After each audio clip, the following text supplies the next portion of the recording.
Liewe vriende, Jesus gaan en ons hoor dat hy gehoor het in Matteus 14 van sy geliefde vriend en die persoon wat saam met hom die evangelie gedoen het, Johannes onthoof is.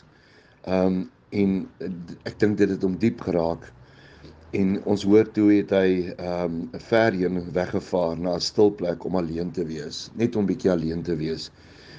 Net om bietjie deur hierdie swaar te gaan waar ons gister ook gepraat het. Maar toe lees ons in vers 14, toe hy die skei klim, het hy die groot menigte mense daar gesien. Hy het hulle innig jammer gekry en die siekes onder hulle gesond gemaak. Vriende, hier kom vir my twee goed uit vandag. En die een ding is, ongeag jou situasie, of jy dit met jou sleg gaan en of jy deur 'n moeilike tyd gaan, ongeag of jy ook wil wegvaar. Soms sê ons wil op 'n trein klim en net aanhou ry. Ongeag jou situasie vandag, wil die Here vir jou kom sê, maar jy kan ook nog daar wees vir iemand anders. Ons hoef nie hierdie perfekte of gesonde mense te wees. Ons hoef nie deur hierdie wonderlike goed te gaan om daar te wees vir ander mense nie. Nee vriende, terwyl ons deur moeilike tye gaan, kan jy in daai situasie nog steeds daar wees vir ander mense. En dis wat Jesus gedoen het. En ek kry hom eintlik so jammer, want hy wil net bietjie op sy eie gewees het, en toe volg die skares hom alweer.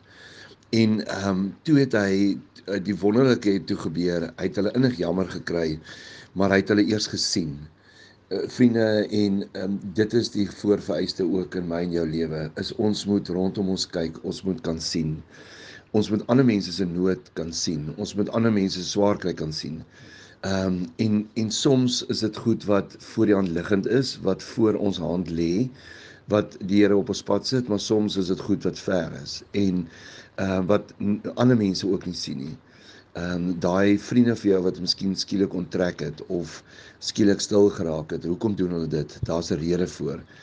Die Here kom in hierdie dag vir ons en hy sê vir ons, maar ek weet van jou, ek weet van jou storie, ek weet vir jou seer kry, ek weet waardeur jy gaan, maar ek het jou ook al opgelei en groot gemaak, dat jy ook dit vir ander mense kan wees, dat jy ook vir ander mense deur hulle swaar tyd kan help. En mag die Here vir jou gee dat jy vanoggend andersins sal sien, en dat jy sal sien, maar joune is nie so erg soms ander mense se nie. En al is jy moeg en al wil jy wegvaar, maar dat die Here vir jou sê, jy kan nog steeds daar wees vir iemand anders. Mag die Here vir jou daarmee help ook in hierdie week.